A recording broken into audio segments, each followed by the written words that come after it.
Assalamualaikum warahmatullahi wabarakatuh. Perkenalkan, nama saya Hafenda Zirahmah, NIM 19042061. Pada kesempatan kali ini saya akan mempresentasikan hasil laporan observasi yang telah saya lakukan bersama rekan saya, Ati Saprianto, di Nagari Kajai.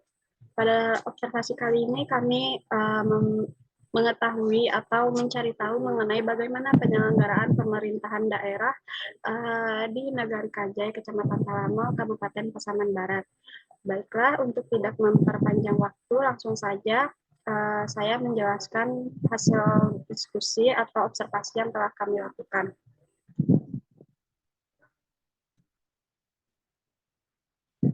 Sumatera Barat sebagai salah satu provinsi yang ada di Indonesia, ia dikenal dengan sistem pemerintahan nagari, di mana pemerintahan nagari itu sendiri merupakan wujud dari otonomi daerah atau bisa dikatakan sebagai pemerintah terendah sebagai pengganti pemerintahan daerah. Nagari Kajai sebagai salah satu dari 19 nagari yang ada di Kabupaten Pasaman Barat, di mana Nagari Kajai ini merupakan salah satu penagarian dalam wilayah administratif Kecamatan Talamo, Kabupaten Pasaman Barat yang terletak 198 km dari pusat Provinsi Sumatera Barat dan 17 km dari pusat Kabupaten Pasaman Barat, serta 12 km dari pusat kecamatan. Berdasarkan pengamatan yang telah kami lakukan, maka di sini kami merumuskan beberapa permasalahan. Yang pertama, bagaimana penyelenggaraan pemerintahan nagari dalam pembangunan daerah yang ada di Nagari Kajai. Kemudian rumusan masalah kedua adalah apa saja kendala yang ada selama penyelenggaraan pemerintahan di Nagari Kajai.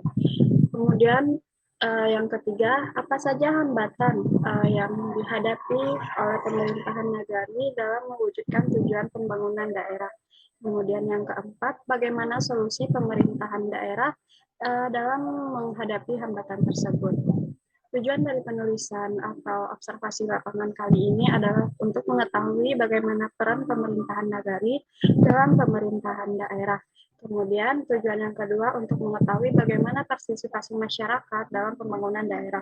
Tujuan yang ketiga untuk mengetahui hambatan-hambatan yang dihadapi serta bagaimana pemerintahan nagari itu menyelesaikan atau menghadapi hambatan yang ada dalam selama penyelenggaraan pemerintahan tersebut.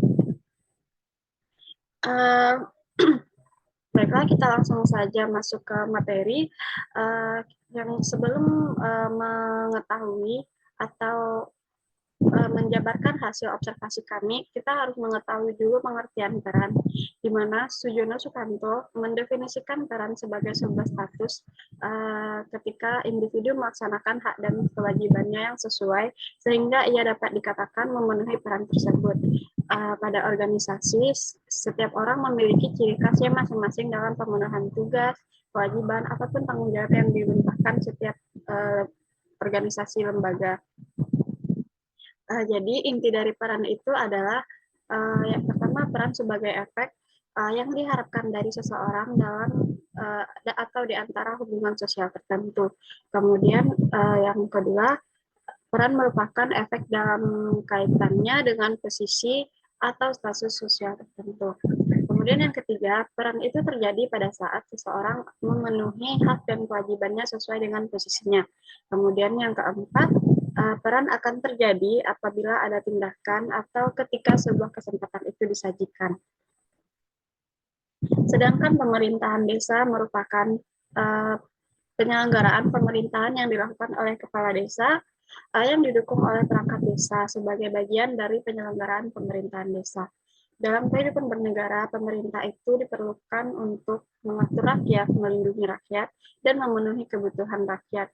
Karena di sini sifat negara merupakan koersif, monopolistik, dan inklusif. Sehingga dengan adanya suatu pemerintahan, maka segala wilayah dan perbatasannya dapat dikuasai dan diatur dengan mudah. Setiap daerah itu memiliki aparatur pemerintahan masing-masing, dimulai dari desa, kecamatan, kabupaten, provinsi, maupun pemerintahan pusat. Selanjutnya, pengertian pembangunan. Kesadaran dalam Effendi ia memberikan definisi mengenai pembangunan merupakan proses yang berkesinambungan, bertahap, terencana yang ditujukan untuk pertumbuhan dan perubahan yang lebih baik dari keadaan sebelumnya yang meliputi seluruh aspek kehidupan, baik itu fisik maupun mental. Siagian juga memberikan definisi lain mengenai pembangunan, bahwa bentuk-bentuk pembangunan itu tidak hanya pembangunan bersifat fisik, tapi juga pembangunan yang mencakup hampir ke seluruh bidang, antara lain pembangunan politik, pembangunan ekonomi sosial budaya, dan pembangunan pertahanan serta keamanan.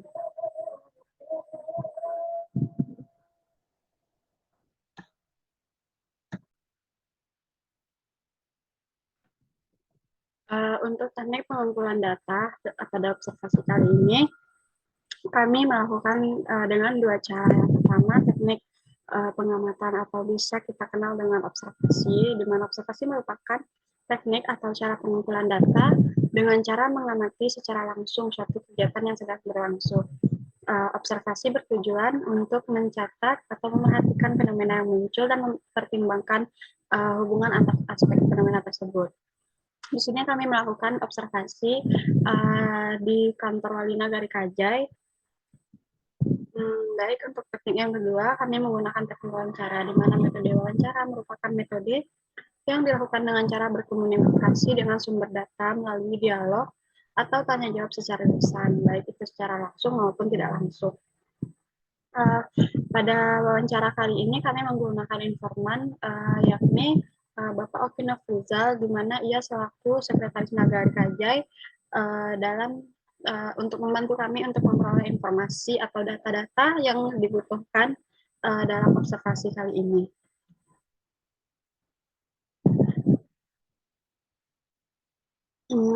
Baik, kita masuk pada bagian gambaran umum dari Nagari Kajai.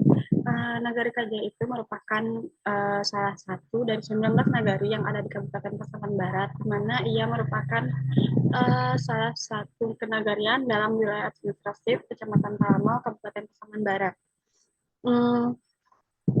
Topografi Nagari Kajai merupakan daerah dataran atau perbukitan yang dialiri oleh satu sungai besar, yaitu Batang Pongar, dan 62 anak sungai yang berada di ketinggian 275 hingga 800 cm di atas permukaan laut, dengan curah hujan yang mencukupi dan keadaan suhu rata-rata atau bentangan nagari lain, yaitu daratan sekitar 5.127 hektar, perbukitan atau pegunungan sekitar 7.901 hektar. Berdasarkan data administrasi pemerintahan Nagari Kajai, kondisi kependudukan tercatat secara administrasi, di mana pemerintahan Nagari Kajai ini dia memiliki 12.975 jiwa. Dengan demikian, penduduk berjenis kelamin laki-laki berjumlah 6.674 jiwa, dan untuk penduduk jenis kelamin perempuan berjumlah 6.301 jiwa. Hal ini sesuai dengan survei data sekunder yang dilakukan oleh pemerintahan nagari menggunakan APBN atau APB Nagari melalui kegiatan penyusunan profil Nagari Kajai, di mana ia memanfaatkan kader posyandu sebagai petugas pendata. Selanjutnya, kita masuk pada poin potensi Nagari Kajai. Potensi itu dikatakan sebagai segala sesuatu yang dimiliki oleh masyarakat secara bersama. Untuk Nagari Kajai itu sendiri, ia memiliki beberapa potensi, yaitu memiliki lahan yang sangat bagus. Namun, pada saat ini, kondisi lahan pertanian itu belum terkelola dengan baik akibat keterbatasan modal dan pengetahuan petani. Sehingga untuk itu, diperlukan pembinaan dan peningkatan kualitas hidup petani. Selanjutnya, potensi nagari yang kedua adalah di Nagari Kajai itu memiliki objek wisata yang indah. Namun yang menjadi permasalahan di sini ialah ia juga masih belum terkelola dengan baik akibat terkendala akses dan pembangunan destinasi wisata tersebut, dan juga kesadaran masyarakat yang kurang dalam hal pengelolaan tempat wisata, sehingga di sini objek wisata Nagari Kajai itu memerlukan perhatian yang lebih intensif dari pemerintah.